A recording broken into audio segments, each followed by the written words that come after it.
हैं peoples conference के chairman और पीएजीडी के स्पोक्समैन सजाद गनी लोन। सजाद साहब, आपका खैर मकदम है इस प्रोग्राम में। सबसे पहले हम बात करेंगे जो डीडीसी चुनाव होने जा रहे हैं, तो एक सियासी सरगर्मी यहाँ कश्मीर जेएंडके में शुरू हुई है इस चुनाव के ऐलान के बाद। तो इस चुनाव को कैसे आप देखते हैं? क्या आप मानते हैं कि एक पॉलिटिकल प्रोसेस की एक शुरुआत है ये, या एक अच्छी एक शुरुआत इसको क्या कहा जा सकता है? ग्रास रूट डेमोक्रेसी जहां तक उसका सवाल है, उसके तो हम हमेशा फेवर में रहे हैं कि डिसेंट्रलाइज हो जाए, लोकल लेवल पर लोग अपने जो मुश्किलात हैं उनका हल खुद निकालें। हाँ, ये है कि देवर अचानक जो है एक बहुत जैसे कोई बहुत जल्दी थी, इमीडिएटली, वरना एक नॉर्मली जिस दौर से हम गुजरे हैं पिछले 1.5 साल में, लॉकडाउन, उससे पहले कर्फ्यूज, जो हालात रहे, नॉर्मली इंसान समझता कि ये कुछ टाइम दे देते कि साहब 2 महीने के बाद, 3 महीने के बाद। तो ये ऐसा लग रहा है जैसे रात के अंधेरे में इलेक्शन करने निकले थे कि कोई हो, किसी को पता न चले। तो पीएजीडी ने सोचा नहीं, इसके रैमिफिकेशंस, इसके जो असर हैं वो सिर्फ ग्रास रूट डेमोक्रेसी तक ही महदूद नहीं रहने वाले हैं, ये कुछ बहुत ज्यादा है। तो हमने इमीडिएटली मीटिंग की और उसमें कंसेंसस से ये तय कर लिया that we should fight together. ये एक चैलेंज है जो लोगों के लिए है, पॉलिटिकल पार्टीज के लिए, and we accepted the challenge और बोला कि नहीं, हम जो हैं इसमें लड़ेंगे। तो इसको अब आप मार्केट करते हैं कि जनाब इसमें, या कोई मार्केट करे, मैं आपकी बात नहीं कर रहा हूं कि इससे कोई पॉलिटिकल प्रोसेस शुरू हो जाती है। Politics does not die.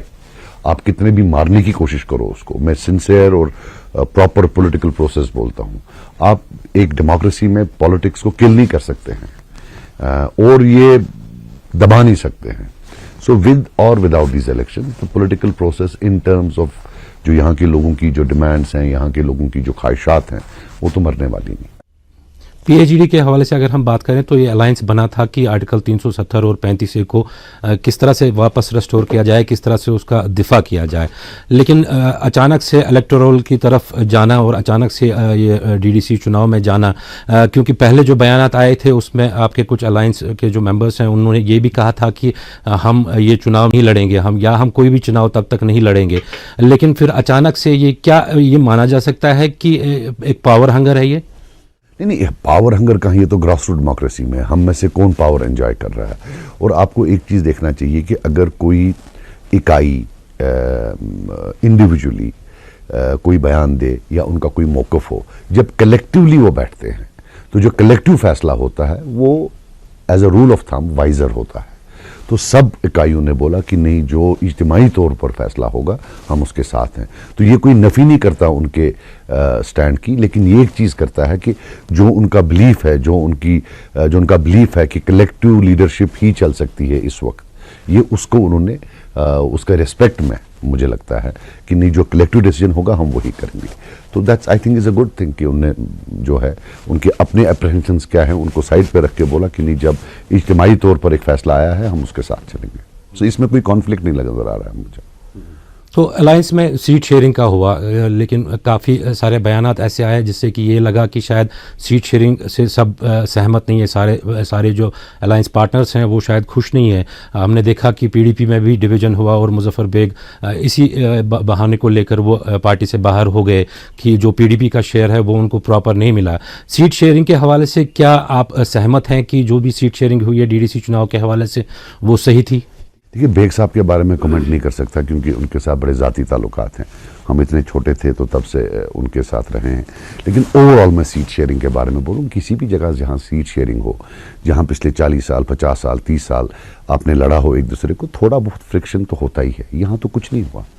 मुझे जो लगता है कि जो ओवरऑल मैं बताऊँ कि ओवरऑल उतना रंबलिंग्स नहीं हुई और मुझे नहीं लगता है कि इफ वी स्ट्रिक्टली, अगर हम सिर्फ बोलें सीट शेयरिंग की बात, तो उसमें मुझे नहीं लगता है कि कोई उतना ज़्यादा बवाल खड़ा हो गया। अलायंस के हवाले से अगर हम बात करें तो जो अलायंस मेंबर्स हैं आपके, खासतौर नेशनल कॉन्फ्रेंस और पीडीपी, जिनके बारे में आपकी ये राय थी कि ये खानदानी राज यहाँ पे चलाते हैं कश्मीर में, आज उन्हीं के साथ आप अलायंस में हैं। कोई रिग्रेट्स हैं इस हवाले से आपको कि ऐसा आपको अपने बयानात के बावजूद ऐसे आपको अलायंस करना पड़ा? देखिए, मैंने एक इंटरव्यू दिया था लंबा चौड़ा एक लोकल न्यूज़ एजेंसी को, केएनएस को, तो उसमें मैंने ये सवाल पूछा गया था, तो मैंने बोला था कि जो इस वक्त कौम की डिमांड है, जो लोगों की डिमांड्स हैं, जो लोगों की मुश्किलात है, जिस कटहरे पर हम खड़े हैं, मैं अपने सारे पुराने बयान विड्रॉ करता हूं अनकंडीशनली। वो दौर और था, ये दौर और है। आज की जो चैलेंजेस हैं वो टोटल और है। हम सब मिलाकर इस चैलेंज से छोटे हैं, सबको बंद कर दिया, कौन कुछ कर सका।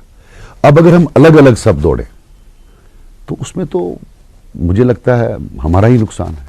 सो पीछे चैलेंजेस क्या थे, हमारे अपने झगड़े क्या थे, मुझे लगता है कि इस वक्त उनकी तरफ देखना भी गुनाह है हमारे लिए। मैं ये समझता हूँ हमने पहले क्या कहा, हमारे पहले इख्तिलाफात क्या थे। तो कभी कभी हर जगह होता है, छोटे इख्तिलाफात को साइड पे रखना पड़ता है, क्योंकि आगे जो चैलेंज होता है, जो जंग होती है, वो बहुत बड़ी होती है।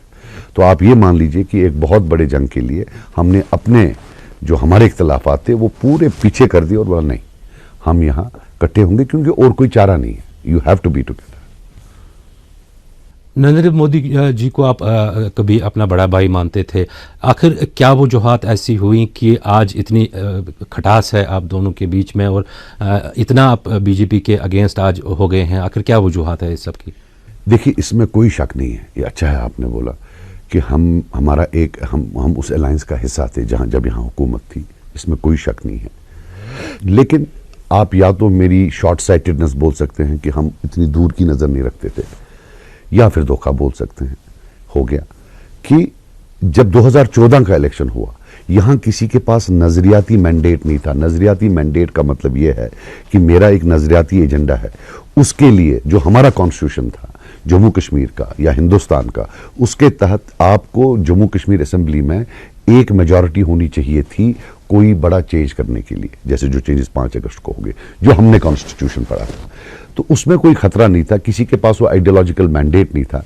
सो मैंडेट ऑफ डेवलपमेंट में हमने बोला ठीक है, डेवलपमेंट इकट्ठे कर सकते हैं, राइट। अब विद हाइंडसाइट क्या वो मेरी गलती थी, क्या मुझे नहीं करना चाहिए था, वो वक्त आगे बताएगा। लेकिन जब टेस्ट था कि नजरियाती एजेंडा उन्होंने यहां इंप्लीमेंट करना चाहा, तब मैं तो नहीं रहा वहां। देखिए, मुझे 2014 में अगर कोई डर नहीं था तो 2020 में कौन सा डर था, तब भी बोलता। लेकिन नहीं हम आहंगी थी, ये हमारे मुल्क, हमारी अपनी हमारा जो अपना आइडेंटिटी है उसका मामला था, जिस पर अटैक था। तो हमने बोला नहीं, बिल्कुल नहीं। ठीक है, काफी लोग ऐसे होंगे जो मुतमईन नहीं होंगे, मैंने क्या बोला कि भाई तब क्यों थे, लेकिन ये एक रियलिटी है, थे। लेकिन जब मालूम पड़ा कि ये लोग अब नजरियाती बुनियादों पर आगे बढ़ रहे हैं और हमारा कोई इनसे मेल मिलाप नहीं है, तो हम अपने सब कश्मीरी इकट्ठे होकर यहां बैठ गए, या अपने जम्मू कश्मीर के लोग इधर आकर बैठ गए। तो ये एक पहल है। अब पीछे क्या हुआ, अगर हम उसकी तरफ जाएं, मैं फिर कहता हूं कि कौन रोक सकता था, जिसको जाना होता वो उनकी गोद में जाकर बैठता। यहां तो काफी बैठे, हम नहीं बैठे। सो आप उसकी तरफ देखें कि जब when push came to the shove, जब ये तय हुआ कि नहीं, आपको आज डिसाइड करना है, आप यहां अपने लोगों के साथ रहेंगे या उस एजेंडे के साथ रहेंगे। हम आकर इस एजेंडे के साथ रहेंगे, उसमें चाहे जेल जाना पड़ा, चाहे मुश्किलात आगे भी बहुत मुश्किलात आएगी। तो हमने बोला नहीं, हम उसके लिए तैयार हैं। आज के दौर में 370 को मनसूख करने और 35 को मनसूख करने के फैसले को आप किस नज़र से आज देख रहे हैं? क्योंकि अब इतना टाइम हो गया तब से, और लगातार ये दावे किए जा रहे हैं बीजेपी की तरफ से कि काफ़ी डेवलपमेंट हुई है यहाँ पे, चाहे इंफ्रास्ट्रक्चर के हवाले से बात करें या एजुकेशन या हेल्थ सेक्टर में बात करें, तो काफ़ी ज़्यादा डेवलपमेंट बीजेपी दावा कर रही है यहाँ पे हुई है। क्या ग्राउंड में आपको ऐसा लग रहा है कि आज की डेट में जो ये स्टेप उठाया गया था, क्या इससे डेवलपमेंट यहाँ पर हुई है? देखिए, मैं इकोनॉमिक्स का थोड़ा बहुत शौक रखता हूँ। पहली बात, हम एक पहलू लें मुल्क का। हिंदुस्तान पूरे मुल्क में, पूरी दुनिया में उसकी इकोनॉमिक ग्रोथ माइनस है, -28 पर चली गई है। जब पूरा मुल्क नीचे जा रहा है तो जम्मू कश्मीर कहां से ऊपर चला जाएगा? मतलब ये सीधी सी बात है, इसमें ना कोई जिद की बात है, ना कोई डेटा की बात है। ये डेटा मैं नहीं दे रहा हूं, ये गवर्नमेंट ऑफ इंडिया का डेटा है, इंटरनेशनल मॉनेटरी फंड का डेटा है, वर्ल्ड बैंक का डेटा है कि -28 ग्रोथ रेट है। फिर अभी -8 और आ गई है, कहते हैं आगे भी माइनस में होगी। जब पूरा मुल्क माइनस में जा रहा है, ऐसे कौन से तोप आपने यहां लाए हैं कि यहां इकोनॉमिक ग्रोथ पॉजिटिव होगी? ये तो पहली एक बात है। फिर जो दूसरी बात है कि क्या ग्राउंड पर काम हो रहा है, जितना पब्लिक स्पेंडिंग हो रही है, क्या वो हो रहा है? जब मैं पीडीपी वाली सरकार में, जब बीजेपी भी थी था, तो हमें हमेशा रहता था कि यार काम उतना नहीं हो रहा है जितना होना चाहिए। लेकिन जब मैं आज की एडमिनिस्ट्रेशन का उसके साथ कंपैरिजन करता हूं तो मेरी छाती फूल उठती है कि हमने तो बहुत काम किए। हम मिनिस्टर थे, कैबिनेट में रहे हैं, मैं अपनी कॉन्स्टिट्यूंसी में एमएलए रहा हूं। एक प्रोजेक्ट ये बताएं जो उन्होंने नया लाया। हाँ, जो हमने प्रोजेक्ट लाए थे उनमें इन्होंने बड़ी इंपेडिमेंट्स क्रिएट की, वो अफसरशाही, तानाशाही, वो बड़ा किया। लेकिन ये एक प्रोजेक्ट बताएं कौन सा लाया। हाँ, बातें, मीटिंग्स वो बड़ी जबरदस्त हैं, जो ये अफसरान की आदत है। पूरे हिंदुस्तान में bureaucracy is suppose to be a problem. आप किसी भी प्राइम मिनिस्टर से बात करें, एक्स प्राइम मिनिस्टर से बात करें, बोलते साहब बाबूगिरी ने मारा। अगर ये बाबूगिरी हिंदुस्तान में प्रॉब्लम है तो यहां से कहां से मिरेकल लाएगी? कुछ नहीं चल रहा, कोई किसी का नहीं सुन रहा। क्यों सुनेगा अफसर? देखिए, सियासतदान को 5 साल के बाद जाना पड़ता है लोगों के पास, वोट दो। इनको 5 साल के बाद प्रमोशन मिलती है, काम करें या ना करें। So why do you expect कि जिन लोगों का प्रमोशन भी होना है, सब कुछ होना है, वो आपके लिए कुछ करो? सबसे बड़ी प्रॉब्लम इन्होंने पैक कर दिया टूरिस्ट के साथ। मैं टूरिस्ट कोई तंजिया या गलत चीज से नहीं बोल रहा हूं, लेकिन एक रियलिटी है, एक सूटेबल ब्लेंड होता है कि लोकल्स कितने रखेंगे, बाहर से कितने लाएंगे। और मैं जम्मू कश्मीर की बात कर रहा हूं, मैं कोई कश्मीरी अफसर या हिंदू ऑफिसर की बात नहीं कर रहा हूं। देखिए, जम्मू का ऑफिसर है, उसके बच्चे को भी उसी स्कूल में जाना है जिसके आपके बच्चे, बीमारदारी हुई तो उसी हॉस्पिटल में जाना है। अब जो टूरिस्ट साहब हैं ये उठ के चले जाएंगे कल, अपना बिस्तरा, इनका क्या स्टेक है यहां? So just to think, I mean to say what I am telling you, कि इसमें आप मेरे से मत पूछिए, आप रैशनली सोचे। व्हाट इज द रैशनल वे कि बाहर से लोग लाए हैं, उनको बोला कि साहब पे चला ले, और सबके सब दूसरी एक बीमारी है कश्मीर में, जो आता है वो साल के बाद एक्सपर्ट बन जाता है, एक्सपर्ट वापस चला जाता है, जहर हमारे लिए बोता है, फिर हमारी डेकेड्स, हमारी जनरेशंस को उस जहर का जो है खामियाजा भुगतना पड़ता है। ये एक डिजास्टर है, टोटल डिजास्टर है। अगर सेंट्रल रूल इतना अच्छा है तो गुजरात में करें, हरियाणा में करें, उत्तर प्रदेश में करें।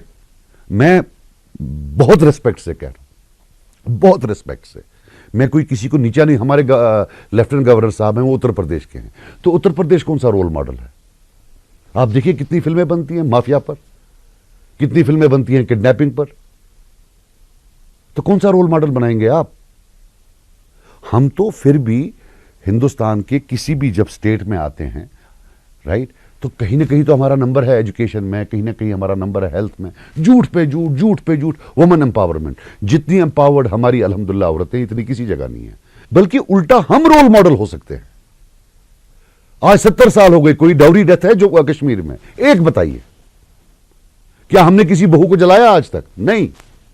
हमारे जो माँ बाप हैं वो अपनी बच्चियों को बांग्लादेश भेजते हैं पढ़ने के लिए, अगर यहां ना मिले, बोलते हैं बच्ची को पराए घर में जाना है, ये पढ़ी लिखी होनी चाहिए, बेटा तो इधर ही ये ना पढ़े। ये स्पिरिट है कश्मीर में। This should be emulated in the rest of the country. और हम पर ही इल्जाम लगाया जा रहा है कि साहब आपने औरतों को पीछे रखा है, आपने उनको पीछे रखा है। पहाड़ियों को बोलते हैं हमने अपनी रिजर्वेशन लाई, वो तो हमने लाई, मैं मिनिस्टर था, हमारी सरकार ने की, हमारी जो लेजिस्लेटिव असेंबली है उसमें सबने, किसी ने उसके खिलाफ वोट ही नहीं डाला। अब यह था कि सरकार गई, उसके बाद उन्होंने इंप्लीमेंट किया। सो दिस होल थिंग, ये जो एक नया ड्रामा बनाया गया है कि साहब यहां कुछ नहीं था, यहां। अच्छा, मुझे आप एक चीज बता दें, सब चीज छोड़ें, अगर आप मकान बनाने जाएं तो 2 साल तो लगता है मकान बनाने में, जमीन खरीदने में, कागज लगाने में। तो 2 साल ये रहे हैं, तो 2 साल में क्या उन्होंने इतना चेंज कर दिया? अगर ये हॉस्पिटल बनाए उसमें भी 6 साल 7 साल लगते हैं अपने गवर्नमेंट सेक्टर में। जो काम हम घर में 2 साल में करते हैं, गवर्नमेंट सेक्टर में 8 साल में लगते हैं। तो मुझे ये बताएं, ये जो ये मेरिकल मैन आए हैं, इन्होंने क्या किया है 2 साल में? 2 साल में लॉकडाउन था 4 महीना, और इन्होंने वो जो कर्फ्यू लगाया था वो 7-8 महीना था। अगर ये बोलते कि साहब नहीं, लॉकडाउन हुआ, कर्फ्यू हुआ, हम नहीं कर पाए, तो समझते। लेकिन जब सब बंद था तो आपने कहां से काम किया? सो ये ड्रामाबाजी कब तक चलेगी? मैं कहना नहीं चाहता। I have a highest respect for the big chairs, चाहे प्राइम मिनिस्टर हो, चाहे प्रेसिडेंट हो, चीफ जस्टिस हो, लेकिन इन्होंने ऐसे अनाउंसमेंट्स करवाए उन टॉप लोगों से कि साहब वो भी हमने कर दिया, देखो हमने ये कर दिया, और जबकि ग्राउंड पर एक पैसे का काम नहीं हुआ था।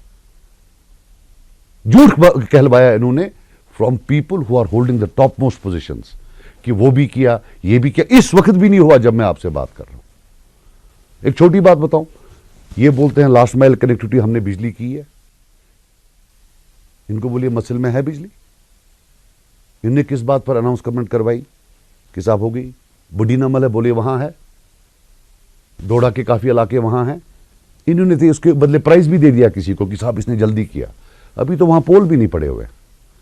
तो इस तरह की जो हैं ये, और फिर मीडिया, मुझे माफ कर देना, कोई किसी ने जाकर देखा नहीं कि साहब बंदे को प्राइस मिल रहा है, बिजली लगी भी है कि नहीं। और ये 1.5 साल पहले लगी, आज 1.5 साल बाद तक भी अभी वहां पोल नहीं पड़ा हुआ है। So this thing, this misnomer, and then we are a poor country. पूरा हिंदुस्तान अगर आप देखिए, हमारा पर कैपिटा बहुत कम है। एक गरीब मुल्क में एक स्टेट कितना ही अमीर हो सकती है? ये डिल्यूजन्स, ये ड्रीम्स, ये क्या ख्वाब दिखा रहे हैं? हमारे पास तो लैट्रिन्स अभी तक नहीं थी। हमारे प्राइम मिनिस्टर जब अमेरिका गए, उन्होंने जब तकरीर की, उन्होंने बोला कि मैंने इतने वो जो हैं टॉयलेट्स बनवाए। तो वहां के लोग हैरान हो गए, क्या इनके पास अभी टॉयलेट्स भी नहीं है? ये हमारी हालत है। इसमें आप जम्मू के अचानक बाहर, अब देखिए जी, वो जो यहाँ के ऑफिसर हैं जो बाहर से इनने लाए हैं, वो भी तो कुछ स्टेट्स में थे। वो कौन सी उतनी बड़ी स्टेट्स है? वो तो हमारे से नीचे हैं हर जगह। बस दे नीड अ स्टिक, एक सोटी चाहिए बिलखुसूस कश्मीरी को मारने के लिए कि साहब करप्शन की आप बात सुनते हैं, बिल्कुल है करप्शन यहाँ। लेकिन क्या हम मुकाबला कर सकते हैं हिंदुस्तान का करप्शन में? 4 लाख करोड़ का एक टेलीकॉम स्कैम, 4 लाख करोड़, वो तो हमारे 15 साल का बजट भी नहीं है। आप देखिए 4 लाख करोड़ वाले हमें बोल रहे हैं 50,000 करोड़, 1 लाख करोड़ से कम तो इनका कोई स्कैम होता नहीं है। You see, you have to understand कि हिंदुस्तान की जो रैंक दुनिया में है करप्शन में, वो काफी हाई है। हमारा कंट्रीब्यूशन 0.05% होगा। हमारी इकॉनमी बड़ी छोटी है, हमारा बजट ही कितना होता है। यहां कौन सा उतना प्राइवेट सेक्टर है, यहां कौन सी उतनी बड़ी कंपनियां हैं? लेकिन कोई सोचने के लिए तैयार ही नहीं है। सारा मीडिया लगा हुआ, हाँ जी फिर ये हुआ, फिर वो सब दूध के धुले हुए। सारा करप्शन यहां जम्मू कश्मीर में है। It is not even 1% of the Indian economy. 1% भी नहीं है Jammu Kashmir. How can it be the contributor to corruption? फिर किसी ने सोचा है कभी कि भाई मैं बोल रहा हूं ये जो तिनका है वहां, जो आधा % भी नहीं है, 1% भी नहीं है of the Indian economy which is 100, right? जब हम दुनिया में टॉप मोस्ट नंबर पर है, one of the top 10 countries in terms of corruption, तो क्या उस 0.1% की वजह से या 0.5% की वजह से जम्मू कश्मीर है? ये पहले वहां ठीक करें, देखें। अब देखिए आज कोविड है, इसी को अफसरशाही कहते हैं। कोई घास चराई ली है, आज कोविड में ही निकालना है। कोई भी आज रेड्स आज ही डालनी है। अरे कोविड है साहब, थोड़ा इकॉनमी को उठने दीजिए, इन लोगों को सांस लेने दीजिए, थोड़ा तो मर्सी ले, थोड़ा तो आपको रहम आए। सो ये बेरहम मामला मैंने तो कहीं देखा ही नहीं। सज्जाद साहब, डीडीसी चुनाव पे एक बार फिर से बात करेंगे। यहाँ पे अगर हम बात करें, कांग्रेस जो आपकी अलायंस कभी होती है और कभी अलायंस आपकी नहीं होती है, दोहरा उन्होंने हमेशा इसमें रुख अपनाया हुआ है। वो कह रहे हैं कि जहाँ तक सीट शेयरिंग का सवाल है उस टाइम वो अलायंस पार्टनर है, और जो बाकी इश्यूज़ हैं पीएजीडी के, उसमें वो अलायंस पार्टनर नहीं है। क्या कहना चाहेंगे कांग्रेस के रुख के हवाले से आप? I think finally they have exerted. वो नहीं है, न सीट शेयरिंग में अब हैं और न पार्ट ऑफ पीएजीडी अलायंस है। उनका अपना एक पॉइंट ऑफ व्यू है। सो अब we can't force any party कि आप आके बैठो हमारे साथ। तो वो पहले दिन से ही मतलब जो है कभी हिस्सा नहीं थे कंप्लीटली, ज़्यादा सीट शेयरिंग में ही वो बाकी तो किसी मीटिंग में शायद नहीं, मैं तो किसी मीटिंग में नहीं था जिसमें वो थे। सो उनका अपना आउटलुक है। क्या जो नेशनल लेवल पे उनकी पोजीशन है इस टाइम, उसको आप किसी हद तक जिम्मेदार मान सकते हैं? नहीं, हम क्यों जाएं उनके इसमें जो है उनका जो रद्द अमल है इसमें। Why should we go into it? हमारा क्या है, वो रहें ना रहें, it hardly matters, because at the end of the day है तो ये एक जम्मू कश्मीर के लोगों का जो इंटेंसिटी है about the problems that faces them, वो फेसिंग देम, वो एक नेशनल पार्टी का हो नहीं सकता है। तो मिसमैच होता है और हमारी सेहत पर तो कोई असर नहीं पड़ता है उनके रहने या न रहने से। अगर हम पीएचडी के जो लीडरान हैं उनके हवाले से बात करें तो लगातार उनके इल्ज़ामात आ रहे हैं कि जो कैंडिडेट्स हैं डीडीसी के, उनको कैंपेनिंग के लिए नहीं दिया जा रहा है पूरी तरह से। उनको जो सिक्योरिटी है या जो उनको ज़रूरत होती है कैंपेनिंग के लिए जाने के लिए, वो फैसिलिटीज़ उनको प्रोवाइड नहीं की जा रही हैं। ये इल्ज़ाम लगातार आ रहा है, जबकि इसकी जो सरकार है वो बार बार तरदीद भी करती रहती है। क्या ये शिकायत जेन्युइन है कि जो पीएचडी के जो कैंडिडेट्स हैं वो कैंपेन नहीं कर पा रहे हैं सही तरह से? देखिए, डॉक्टर फारूक साहब ने कल चिट्ठी भी लिखी है। वो एक्स चीफ मिनिस्टर रहे हैं, एक्स सेंट्रल मिनिस्टर रखे हैं, एक कदावर शख्सियत हैं पूरे हिंदुस्तान में। तो आपको क्या लगता है वो चिट्ठी विदाउट बेसिस लिखे हैं? उन्होंने चिट्ठी में क्लियर किया हुआ है कि आप जो हैं कन्फाइन कर रहे हैं इनको, एक you are insuring psychologically physically intern करके इनको कि वो कैंपेनिंग ना करें। और जो उनके अपोजिट हैं नाम नेहाद, उनको आप एस्कॉर्ट गाड़ियां घूम कर वो घुमा रहे हैं गाड़ियों में, बाकी चीज़ फरा रहे हैं इनको। वहाँ ईडीआई कहीं वहाँ बंद करके रखा हुआ है। इवन नॉर्थ कश्मीर में फ़ोन आते हैं कि साहब आप इधर हो जाओ, आपको जो है खतरा है, आप इधर आके रहें। So this is a proper election. अगर इनको लगता था कहीं कि सिक्योरिटी प्रॉब्लम है तो बाद में कर देते इलेक्शन। इनने कौन सी, इनको तो कोई जल्दी ही नहीं है, ये तो कर रहे हैं वहाँ से। अगर लोग पार्टिसिपेट ना कर पाए तो उस डेमोक्रेसी का क्या फायदा जिसमें लोग वोट ही ना डालें। यहां तो ऐसे भी पॉलिटिकल चैलेंजेस हैं वोटिंग बिहेवियर में, तो अब आप दूसरा चैलेंज कर देते हो। तो समझ नहीं आई कि ये क्यों ऐसा कर रहे हैं। लेकिन ये सबसे बड़ी बदकिस्मती होगी जम्मू कश्मीर के लोगों के लिए भी और पूरे मुल्क के लिए कि अगर डायरेक्टली, इनडायरेक्टली, ओवर्टली, कोवर्टली ये फिर कोई हरबा इस्तेमाल करे which is tantamount to interference in democracy, जिसमें कि ये इंटरफेयर करें डेमोक्रेसी में, इंटरफेयर करें वोटिंग में। ये इलेक्शन है, लोग अपना वोट डालेंगे, आप गिनिए, आप एक फ्री ट्रांसपेरेंट सिस्टम रखिए, एक इवन प्ले फील्ड रखिए। जहां तक सरकार का मामला है, हम भी सरकार में रहे, तो सरकार कभी कभी कितना सच बोलती है और कितना सच छुपाती है शायद हमें भी पता होगा। स्टैंडर्ड बयान है, टेम्पलेट बने हुए हैं, किसमें क्या बयान देना है उठाकर दे दिया। तो है, प्रॉब्लम तो है और बहुत बड़ी प्रॉब्लम है। ये टेलर मेड डेमोक्रेसी चाहते हैं कि साहब हम टेलर के पास जाएं, भाई मेरा कोट ऐसा होना चाहिए, ट्राउजर ऐसा होना चाहिए, ऐसी इसमें जनाब हमारे इतने लोग होने चाहिए। ऐसे थोड़ी चलेगा, ये लोग तय करेंगे ना कितने लोग किसके आएंगे। तो आप अब लोग नहीं कुकू नहीं ला सकते हैं, आप कैंडिडेट को ही रोक रहे हैं। So this can't happen. अगर अलायंस के हवाले से हम बात करें तो डीडीसी चुनाव में कहाँ देखते हैं आप अलायंस को? कितना अच्छा परफॉर्मेंस जो पीएचडी है वो इन चुनाव में दे सकती है और कितनी सीटें मिल सकती हैं डीडीसी की? देखो यार, जब आप पीएचडी के कॉन्स्टिट्यूएंट्स को मिलाते हो वैली में, तो जितने भी पुराने 8 इलेक्शन हुए होंगे 90-92% वोट इन्होंने लिए। जम्मू में ये 50% हो सकता है of the total vote share. इसमें क्या अटकलियां लगानी है? 90-92% सभी तो इधर ही हैं, बाहर तो कोई रहा ही नहीं है। तो अब तो इलेक्शन रिजल्ट बताएगा ना कि इनकी जो ये इंटरफेरेंस है उसका कितना रोल है। बाकी तो कोई चांस नहीं है, बाकी तो सारा इधर आना चाहिए। ये जो इनकी अब इंटरफेरेंस है उससे कितना ये काट पाते हैं, वही दैट इज सब्जेक्ट। बिकॉज आप देखो ना, सब इधर ही हैं, बाहर को आप लास्ट पार्लियामेंट ले लीजिए वैली में, तो 95% वोट तो इन्हीं पार्टियों ने लिया था। नेशनल कॉन्फ्रेंस ने लिया था, हमने लिया था, पीडीपी ने लिया था, बाकी मिला के उन्होंने 10% भी नहीं लिया था। सो उसमें वैली की बात कर रहा हूं। तो अब कितना ही कट जाएगा, इसमें कटेगा तो उसी से कटेगा। क्या ये माना जाए कि पीएचडी क्लीन स्वीप कर सकती है डीडीसी चुनाव? अगर इंटरफेरेंस ना हो, व्हाई नॉट। मैं तो हर सरप्राइज हूंगा अगर नहीं करेगी।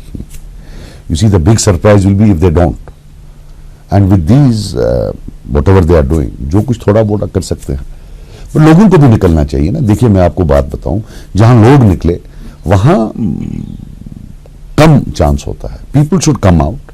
ठीक है, एज लीडर्स हम भी कोई, हमारे से भी तो गलतियां हो गई हैं ना, मरले पर गलतियां हुई हैं, और इंसान ही गलती कर सकता है। और हर स्टेट में, हर कंट्री में लीडरशिप से गलती होती है, लेकिन अपनी गलतियों को एक तरफ रख के आज हम सब इकट्ठे आए। और बड़ा मुश्किल होता है, जिसके साथ आपने गाली गलोच की होती है, सियासी गाली गलोच, 20 साल, 25 साल, 30 साल फिर एक ही कमरे में बैठना, आंखों का लिहाज होता है, बड़ा एम्बैरेसिंग होता है। लेकिन हम बैठे, हमने अपनी तरफ से जो हम तक हो सकता था किया कि साहब मेरी अपनी पर्सनल एम्बिशंस क्या, उसको छोड़ दीजिए, मैं अपने आप को अपना कंट्रीब्यूशन देता हूं कलेक्टिव लीडरशिप को। अब बॉल लोगों के कोर्ट में, जितना हारना सवाल, they should come out in huge numbers. Otherwise बाद में इलेक्शन के बाद बैठ के तनकीद करना, मेरी सड़क नहीं बनी, मुझे ये हो गया, आज ये कानून बदल गया, आज वो कानून बदल गया। ये कश्मीरी कौम को आज समझना चाहिए कि ये नॉर्मल इलेक्शन नहीं है, ये डीडीसी इलेक्शन नहीं है, इससे कहीं ज्यादा है। उनको आके पीएचडी कैंडिडेट्स को वोट देना चाहिए। हो सकता है हम खराब लोग हैं, लेकिन आपके पास हमसे कोई अच्छा alternative as on date ground में नहीं है। जो बाकी हैं वो सब अलाइज हैं बीजेपी की। तो आप आज देखिए, सोचिए, ये सिर्फ इलेक्शन नहीं रहा, इसकी एक इर्तिकाई अमल में एक इवॉल्व हो गया उससे बहुत ज्यादा। तो आप निकलिए, इसको कामयाब बनाइए, पीएचडी को वोटिंग बहुत करिए, वरना आपका घर में बैठना कैन प्रूव डिजास्टरस। ये 5 अगस्त पर मोहर लगा सकता है। अरे आप निकलिए, आइए निकलिए, इन सबको कामयाब करिए। हो सकता है हम अच्छे नहीं हैं, माना, लेकिन जब तक कोई ऑल्टरनेटिव नहीं आए तो आपके पास तो ये एक ऑल्टरनेटिव है। सजाद साहब, 5 अगस्त को क्यों जोड़ा जाता है डीडीसी हम इलेक्शन नहीं के साथ, जोड़ते जबकि हैं। ये सिर्फ एक डेवलपमेंट हम नहीं जोड़ते हैं, हम नहीं जोड़ते हैं, हम बिल्कुल नहीं जोड़ते हैं। लेकिन जो पिछले 1.5 साल से बयानात आ रहे हैं, बयान पे बयान आ रहे हैं, बयान पे बयान आ रहे हैं, यूनियन गवर्नमेंट से आ रहे हैं, ये यहां के लोकल की एडमिनिस्ट्रेशन से आ रही है, ये हर चीज को जोड़ते हैं। अगर यहां किसी को तनख्वाह मिलती है, ये तो वो भी जोड़ते हैं 5 अगस्त से। कोई सांस लेता है कि देखो सांस लेने दिया 5 अगस्त, वरना कहां लेते थे पहले सांस, घुटन थी, ठंडी हो गई, देखा पहले ठंड नहीं होती थी, अब 5 अगस्त के बाद ठंड होती है। This is total lunacy. कोई आर्ग्यूमेंट नहीं है, there is no argument. Now everything which is natural, even पेड़ चढ़ना, यहां की खूबसूरती, सब कुछ 5 अगस्त की वजह से।